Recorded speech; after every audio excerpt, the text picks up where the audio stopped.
미국에서 태어난 한국계 남편.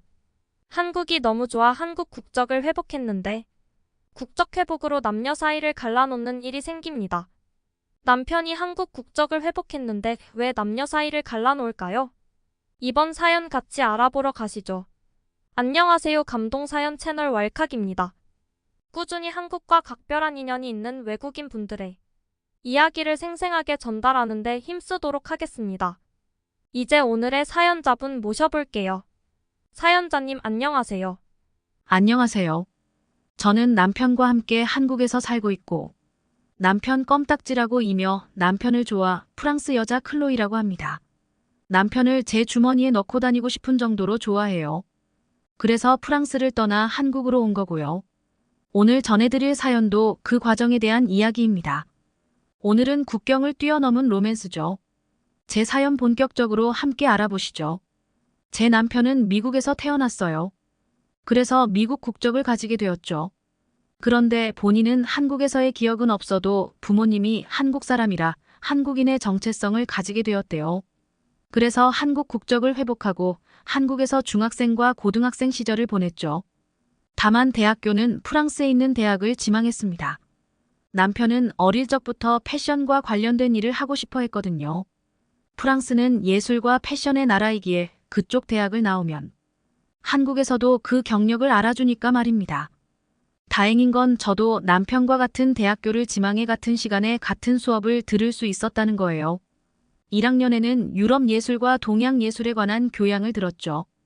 거기에서 우연히 같은 발표조로 묶였는데 그때 처음 그를 만났습니다. 같이 발표하면 준비를 하는 도중 실수를 했는지 한국말로 탄식을 하면 프랑스어 말투랑 또 달라서 귀여웠죠. 어쨌든 저는 그에게 관심이 있었어요. 남편은 저에게 처음엔 관심이 전혀 없었대요. 그런데 저희가 인연이 될 수 있었던 큰 계기가 생겼습니다. 저는 굉장히 소심하고 우울한 성격이라 친구들이 많지가 않았어요. 다른 외향적인 학생들은 몽마르트 언덕에서 돗자리를 깔고 술과 간단한 식사를 즐겼지만 제가 좋아하는 건 전시회와 예술 행사를 방문해서 혼자 정취를 즐기는 걸 좋아했습니다. 남편도 저랑 비슷한 성격인지 아주 공교롭게도 저와 같은 전시회를 구경하러 온 거였어요. 유명한 공간 예술가인 도미니크 곤잘레스의 전시회였는데 거기에 남편과 눈을 마주친 저는 화들짝 놀라서 뒤를 돌아봤죠. 아마 나를 모르겠지 하고 다시 전시를 보러 다시 돌아봤는데 누군가 제 등을 톡톡 치는 겁니다. 으악하고 소리 지르면서 또다시 뒤를 돌아보니 남편이 예쁜 미소를 지으면서 반갑다고 인사를 해주었죠. 아무튼 저희 둘은 어색하게 인사를 나누고 전시회를 함께 돌아봤습니다. 저는 도미니크 곤잘레스는 알아도 다소 유명하지 않은 작가들은 잘 몰랐어요. 그런데 남편은 곤잘레스와 함께 출품한 작가들의 이름을 모두 알고 있었고 작품을 만든 배경도 꿰뚫고 있었죠. 예술 작품에는 항상 그것을 만든 배경이 중요합니다. 저는 아직 1학년이라 그런 건 잘 몰랐는데 남편은 그런 지식들이 풍부해서 좋은 큐레이터가 될 수 있겠다는 생각을 했어요. 큐레이터라면 박물관이나 미술관 전시회를 기획하는 사람들이죠. 보통 전시회 같은 곳을 가면 전시물을 아무렇게나 배치하지 않아요. 모두 큐레이터의 생각이 담겨 있는 구성인 겁니다. 아무튼 남편의 큐레이팅을 받으며 전시회를 보고 함께 카페에 가서 이런저런 이야기를 했어요. 남편에 관한 모든 것이 궁금했던 저는 온갖 질문을 쏟아냈습니다. 여자는 정말로 마음에 드는 남자가 있으면 평소에는 소심해도 적극적으로 다가간답니다. 아무튼 남편은 더 친해지면 답해주겠다면서 일단 간단한 자기소개 정도만 했었죠. 그 이후 저는 남편 옆을 졸졸 따라다니고 모든 1학년 생활을 같이 하며 지냈어요. 남편도 유학생활 초기에 외로움을 많이 느꼈는데 제 덕분에 외로움을 느끼지 않게 되었다고 해서 기뻤습니다. 그렇게 지내던 남편이 더 이상 제가 친구로 보이지 않는다면서 저에게 고백과 키스를 해주었습니다. 저는 너무 기뻐서 그날 펑펑 울기만 했어요. 그리하여 저희는 대학에 다니던 도중 약혼을 하게 되었죠.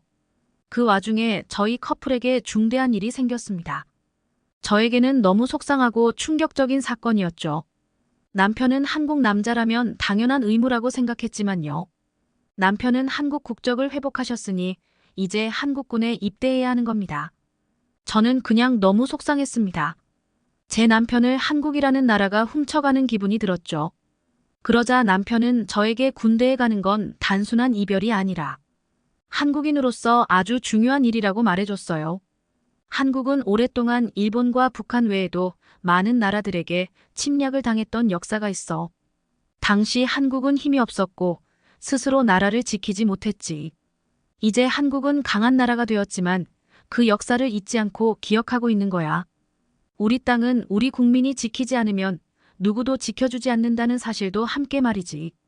부끄럽지만 당시에는 무슨 말인지는 몰랐어요.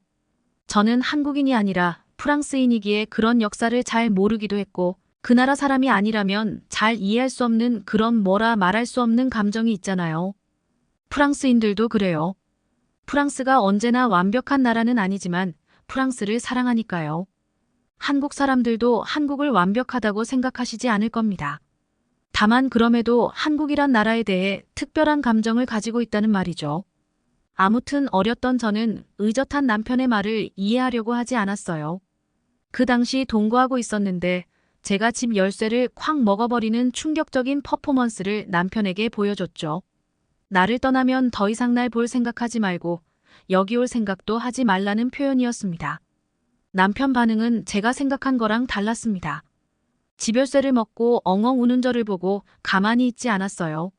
서둘러 병원으로 절 데려가더니 아내가 열쇠를 먹었다면서 혹시 건강에 문제가 있지 않는지 의사 선생님에게 물어봤었죠. 당연히 건강에는 별탈 없겠지만 의사에게 집 열쇠는 음식이 아니라는 이야기를 들어야 했습니다. 제 행동에 부끄럽기도 했지만 무엇보다 저를 걱정해주는 남편의 반응에 감동을 받았어요. 남편이 군대를 간다면 제가 함께 입대할 순 없어도 몸은 한국에 같이 있고 싶었죠. 그래서 함께 한국으로 왔어요. 그리고 저는 남편에게 한 가지 약속만 들어주면 군대에 가게 해주겠다고 했습니다. 남편의 부모님을 뵙고 결혼식을 올린 뒤에 입대하면 좋겠다고 말했지. 인생 한 번 사는 건데 사랑에도 제 모든 것을 걸어야죠. 한국 생활은 무섭지 않았어요. 남편 부모님도 많이 도와주셨고 저도 금방 일자리를 찾았으니까요. 한국어를 잘 몰랐을 때는 피팅 모델을 자주 했고 한국어에 유창해지기 시작하면서 편의점 알바도 병행했습니다.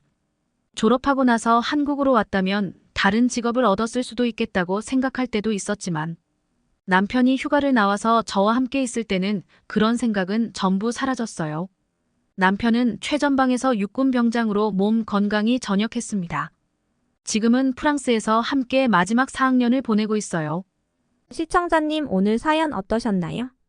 클로에님과 한국 남편분의 서로를 향한 지극한 사랑은 말 그대로 천생연분이라 할 수 있을 것 같은데요. 여러분들도 인생 가운데 무엇을 다 바쳐도 좋을 마지막 사랑을 찾으셨으면 좋겠습니다. 오늘도 행복하세요. 지금까지 감동사연 채널 왈칵이었습니다. 감사합니다.